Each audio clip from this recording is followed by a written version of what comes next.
प्रिय छात्रों नमस्कार, आपका बहुत बहुत स्वागत है हमारे एवरेस्ट स्टडी यूट्यूब चैनल पे। छात्रों तो यह मेरा न्यू यूट्यूब चैनल है। इससे पहले हमारा एक एवरेस्ट कोचिंग सेंटर के नाम से चैनल है, जिस पे हमारा काफ़ी सारा सब्सक्राइबर है और उसके अनुसार उस पर हम यानी कि सभी सब्जेक्ट का और अलग अलग बैच का यानी कि तैयारी करवाते हैं। लेकिन यह जो मेरा चैनल है, इस पर हम केवल क्लास 9 और क्लास 10 का तैयारी करवाएंगे। ठीक है, क्लास 9 का और क्लास 10 का तैयारी जो होगा वह सभी विषयों का होगा। ठीक है, तो सबसे पहले आज हम ऊपर में लिखे हुए आपको दिख रहा होगा कि लोकतंत्र। ठीक है, क्लास 9th में और क्लास 10th में लोकतंत्र का हमारा यानी इस पे एक लगभग बहुत अच्छा खासा चैप्टर भी है। ठीक है, तो चलिए अब हम जानते हैं। आपको यह वीडियो अच्छा लगे तो ज़रूर लाइक कर दीजिएगा और बीच में वीडियो को स्किप नहीं कीजिएगा, वीडियो को अंत तक देखें। ठीक है, तो चलिए जानते हैं सबसे पहले लोकतंत्र के बारे में। ठीक है, तो लोकतंत्र को सबसे पहले लोकतंत्र का इंग्लिश नाम हम जान लेते हैं कि लोकतंत्र का इंग्लिश नाम क्या है, डेमोक्रेटिक।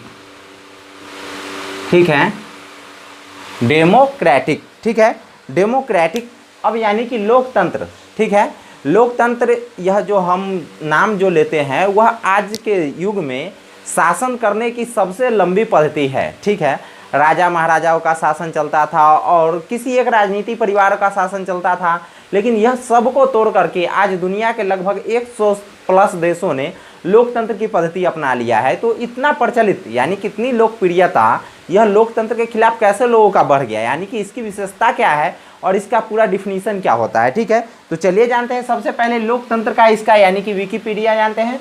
यह डेमोक्रेटिक शब्द जो है यानी कि क्या है, डेमोक्रेटिक शब्द यह जो है डेमोक्रेटिक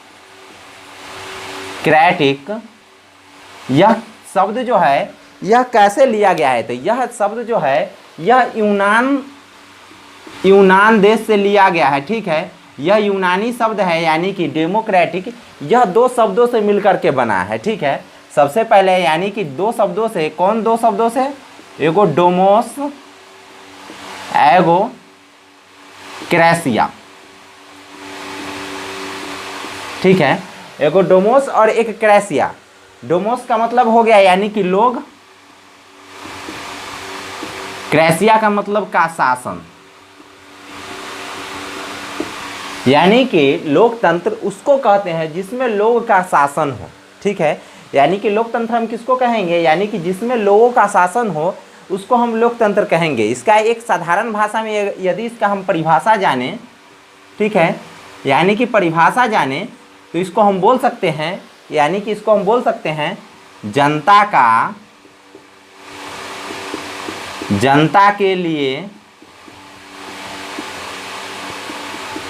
जनता के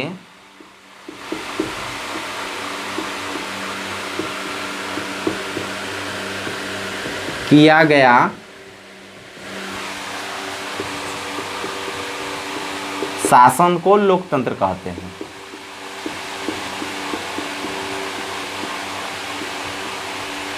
शासन को लोकतंत्र कहते हैं। अब यह जो डिफिनीशन हम लिखे हैं जनता का, जनता के लिए, जनता के द्वारा किया गया शासन को लोकतंत्र कहते हैं, यह कैसे लिखे हैं, चलिए सबसे पहले इसके बारे में हम जानते हैं। जैसे लोकतंत्र के अंदर में आप इतना तो जरूर जानते होइएगा कि लोकतंत्र जो होता है यानी कि एक कोई भी देश के अंदर जब लोकतंत्र का शासन स्थापित हो जाता है तो उस देश में राजा महाराजा जो पहले प्रचलित जो रहता है उनका पूरी तरीके से यानी कि पूरे देश पर से उनका कब्जा बिल्कुल अच्छे तरीके से हट जाता है। ठीक है, कुछ देश लोकतंत्र में भी दूसरे प्रकार का लोकतंत्र की अवधि मनाए हुए हैं, तो उनके बारे में भी हम लोग जानेंगे। लेकिन सबसे पहले हम लोग जानते हैं कि लोकतंत्र जो यानी कि फुल्ली तरीके से लोकतंत्र जो यानी कि लागू रहता है वह देश क्या होता है, तो उस देश में जनता का यानी कि जनता खुद से वो अपने एक प्रतिनिधि को चुनती है, वही प्रतिनिधि उस जनता के ऊपर शासन करता है। ठीक है, जैसे इसमें देखिए जनता के लिए, जनता के द्वारा किया गया शासन को लोकतंत्र कहते हैं, यानी कि जनता के द्वारा चुना गया व्यक्ति वह जनता के लिए यानी कि पार्लियामेंट, जैसे लोकतंत्र की जहाँ पे हम लोग कानून का रखवाला बोलते हैं उसको हम हमारे देश में ऐसे संसद बोला जाता है। ठीक है, संसद भवन। ठीक है, सबसे बड़ा और हमारे राज्य स्तर पे आता है यानी कि विधानसभा। ठीक है, तो यानी कि संसद भवन में जो हमारे जाते हैं वह हमारे द्वारा चुन करके वह जनता के लिए वहाँ पर बैठ करके कानून बनाते हैं। ठीक है, जनता के द्वारा किया गया शासन। और वहाँ पे जैसे हमारे सांसद साहब सबको क्या है, यानी कि ऑर्डर वहाँ पे हमारे सभी सांसद मिल करके वहाँ पर जाते हैं तो अपना एक नेता चुनते हैं जिसको हम बोलते हैं प्रधानमंत्री। ठीक है, हमारे सांसदों को नेता कौन होता है, यानी कि प्रधानमंत्री। वह प्रधानमंत्री जी बोलते हैं सभी सांसदों को। ऐसे अभी क्या चल रहा है वो हम नहीं जानते हैं, लेकिन जो लोकतंत्र का वास्तविक परिभाषा है वो यानी कि क्या है, यानी कि वह प्रधानमंत्री जो है सभी सांसद को बोलते हैं कि आप अपने अपने क्षेत्र का भ्रमण कीजिए, दौरा कीजिए, ताकि उस क्षेत्र का जो प्रॉब्लम हो, आपको जो प्रॉब्लम लगे वह आकर के हमें सूचित कीजिए। हम उसके ऊपर में यानी कि समस्या का समाधान निकालने की कोशिश करेंगे। भले आज यह सब नहीं हो रहा है, लोकतंत्र में केवल यानी कि वह जो प्रतिनिधि का मर्जी होता है वह करते हैं, लेकिन लोकतंत्र का निश्चित मतलब यही होता है कि आप अपने यानी कि संसद यानी क्षेत्र में जाइए, ठीक है, और वहाँ पर जाकर के लोगों का समस्या देखिए और उस समस्या को लेकर के हमारे पास आइए, उस समस्या का हम निपटारा करेंगे। ठीक है, यही यानी कि लोकतंत्र के अंदर में यही चुनाव का मतलब होता है। ठीक है, तो यानी कि लोकतंत्र का परिभाषा क्या हो गया, जनता के लिए जनता के द्वारा किया गया शासन को हम क्या बोलते हैं, लोकतंत्र की शासन बोलते हैं। ठीक है, और इसकी विशेषता क्या होती है। ठीक है, तो लोकतंत्र का विशेषता क्या होती है, तो सबसे पहले इसकी विशेषता के बारे में हम अब लोग जानेंगे। ठीक है, तो लोकतंत्र की विशेषता होती है कि हमको अपना वोट डाल करके, अपना एक मत डाल करके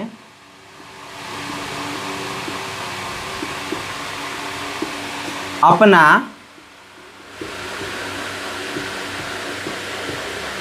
प्रतिनिधि चुनने का अधिकार रहता है।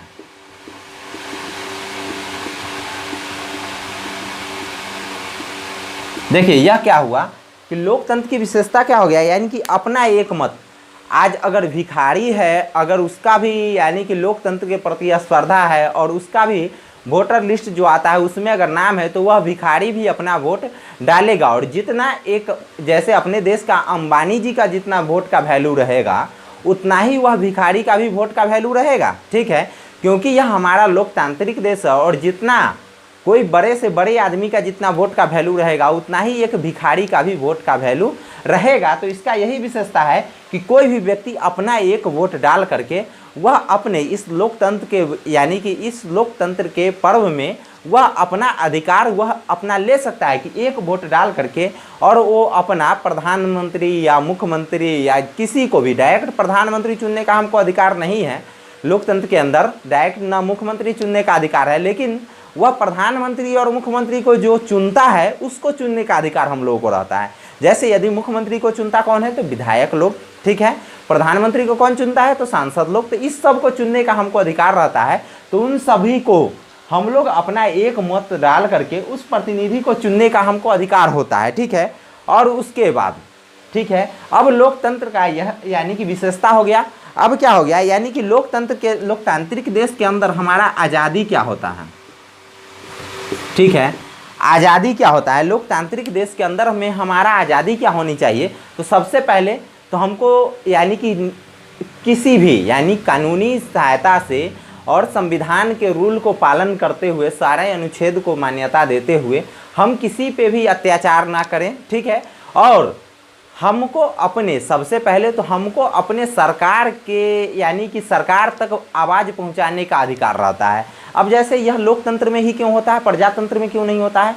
तो प्रजातंत्र में क्या होता है कि प्रजातंत्र में किसी भी व्यक्ति को किसी भी प्रकार का यानी कि वहाँ के शासक को किसी भी प्रकार का कोई डर भय नहीं रहता है। जैसे आज यदि प्रजातंत्र के अंदर आज अगर कोई व्यक्ति शासक है तो यह फिक्स है कि आने वाले समय में उसको कोई हटा नहीं सकता। उसका बेटा होगा तो वही उसका फिर आगे यानी कि वंश का शासक रहेगा उस देश का।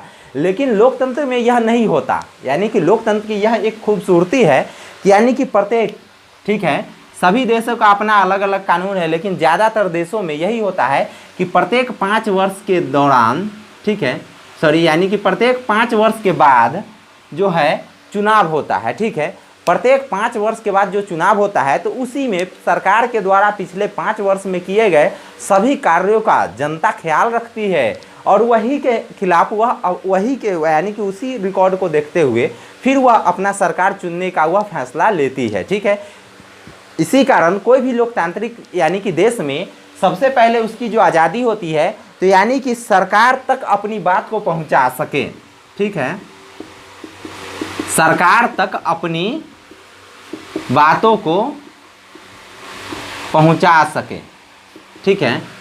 कोई भी लोकतांत्रिक देश में वहाँ की जनता जो है अपने यानी कि निष्पक्ष भावना से सरकार तक अपनी बातों को एकदम आसानी से पहुंचा सकती है, ठीक है।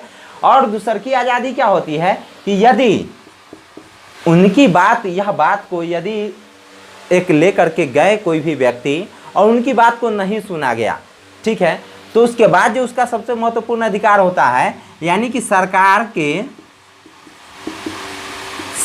के खिलाफ प्रदर्शन करने का।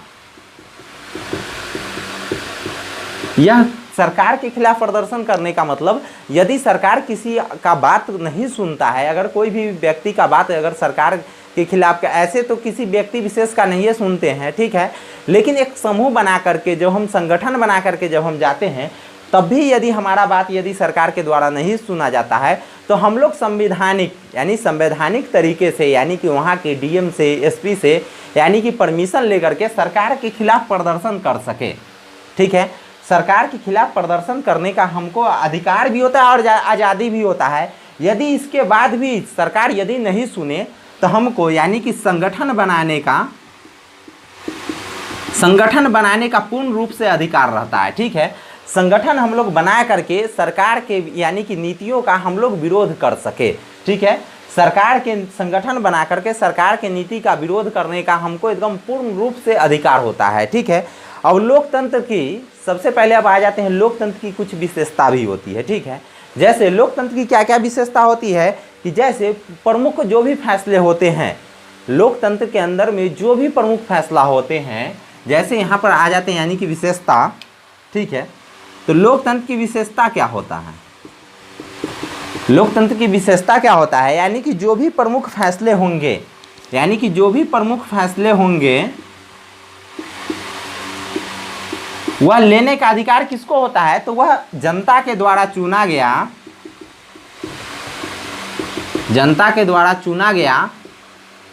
जो भी प्रतिनिधि रहता है। लोकतंत्र की विशेषता जो होता है, प्रमुख फैसले जनता के द्वारा चुना गया प्रतिनिधि के हाथों में होता है, ठीक है। यानी कि जो भी प्रतिनिधि जनता के द्वारा चुन करके जाते हैं उनके हाथों में सारा पावर रहता है कि वह लोकतंत्र के अंदर में जो भी फैसला लेंगे वही व्यक्ति लेंगे। दूसरा का क्या होता है कि लोकतंत्र के अंदर एक वोट एक मोल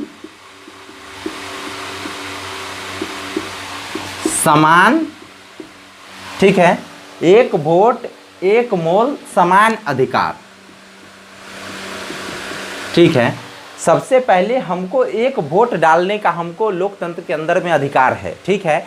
और वह वोट को हम अगर ये बोले हैं वह वोट को अगर हम डालेंगे तो जितना यानी कि किसी गरीब परिवार के लोगों के वोट का वैल्यू रहेगा उतना ही यानी कि अंबानी जी का परिवार का वैल्यू रहेगा, उतना ही वोटों का अधिकार यानी कि वैल्यू माननीय प्रधानमंत्री जी का हमारा रहेगा, उतना ही वोट का वैल्यू हमारे राष्ट्रपति जी का भी रहेगा, ठीक है। जितना एक वोट का वैल्यू किसी भिखारी का रहेगा उतना ही लोकतंत्र के अंदर एक वोट का वैल्यू हमारे देश का राष्ट्रपति, प्रधानमंत्री और कोई बड़े बिजनेसमैन, चाहे कोई भी बड़े से बड़े आदमी का भी रहता है। और तीसरा इसके लोकतंत्र की खूब यानी कि विशेषता हो जाता है, ठीक है, कि क्या यानी कि हमारे जो भी कानून का राज जो होगा और अधिकारों का आदर, ठीक है, यानी कि कानून का राज और अधिकारों का आदर। हम लोकतंत्र के अंदर में सबसे ज़्यादा यदि हमको लोकतंत्र के अंदर में किसी भी चीज़ पे विश्वास होना चाहिए तो हमको अपने देश के कानून के ऊपर में विश्वास होना चाहिए, ठीक है, कि जो हमारे देश में जो कानून बन रहा है, जो कानून चल रहा है वो क्या सही है या गलत है, और इसके ऊपर में जो हमारा अधिकार है। जैसे लोकतंत्र के देश के अंदर में जितने भी हमारे आज जो हम खुल करके यानी कि यह जो हम पढ़ रहे हैं, ठीक है, आज हम खुल करके सरकार के खिलाफ बोल रहे हैं, या यदि आज हम खुल करके यानी कि कहीं भी धार्मिक स्थल में जा करके पूजा कर रहे हैं, यह सारा अधिकार हमारे देश के संविधान में दिया हुआ है। तभी आज हमको यानी कि यह सब चीज़ करने की आज़ादी है।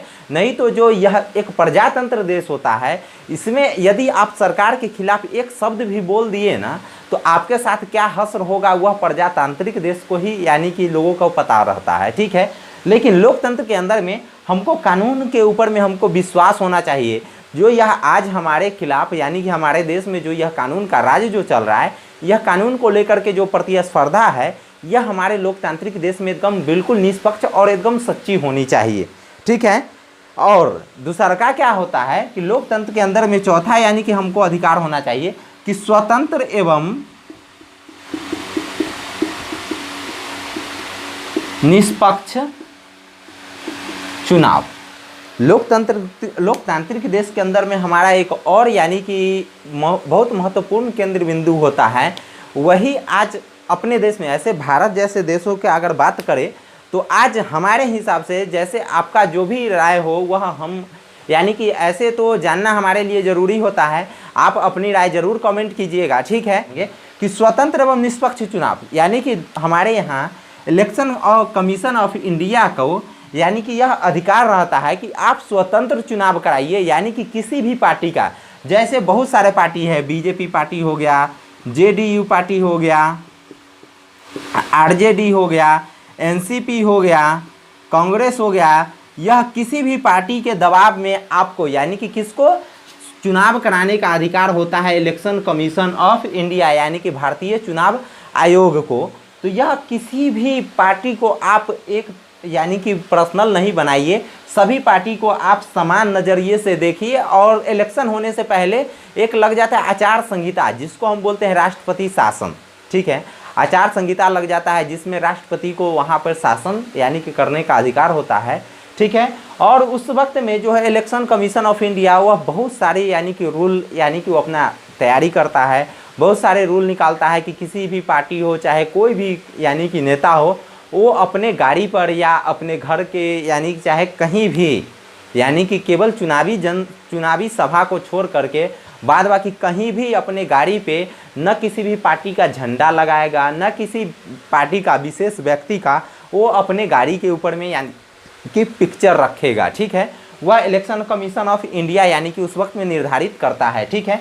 तो यानी कि उसका क्या काम रहता है, निष्पक्ष चुनाव कराना, स्वतंत्र और निष्पक्ष। निष्पक्ष का मतलब किसी भी पार्टी का बिना पक्ष लिए हुए, जो भी पार्टी हो इसके लिए सभी पार्टी बराबर होनी चाहिए। और स्वतंत्र के मतलब वह किसी भी पार्टी के दबाव में आकर के नहीं चुनाव कराता हो। यही होता है हमारे लोकतंत्र के अंदर में यानी कि लोकतंत्र की विशेषता, परिभाषा और आज़ादी, और यानी कि लोकतंत्र में हम लोगों को यानी कि फैसला लेने का अधिकार। तो लोकतंत्र के बारे में यानी कि जितना भी सारा आपको क्लास 9th एंड 10th में पूछे जाते हैं, तो यानी कि इतना से ज़्यादा लोकतंत्र से बाहर आपको नहीं रहेगा। यदि आपको वीडियो अच्छा लगा हो तो ज़रूर लाइक कर दीजिएगा और चैनल को इसलिए सब्सक्राइब कर लीजिएगा क्योंकि क्लास 9th और 10th से रिलेटेड यानी कि आपको साइंस हो या सोशल साइंस हो यानी कि मैथ हो, चाहे हिंदी हो चाहे संस्कृत हो, कोई भी विषय का, सभी विषय का हम इस यूट्यूब यानी चैनल के माध्यम से हम आपको तैयारी करेंगे, ठीक है। चलिए फिर मिलते हैं नेक्स्ट वीडियो में, तब तक के लिए बाय।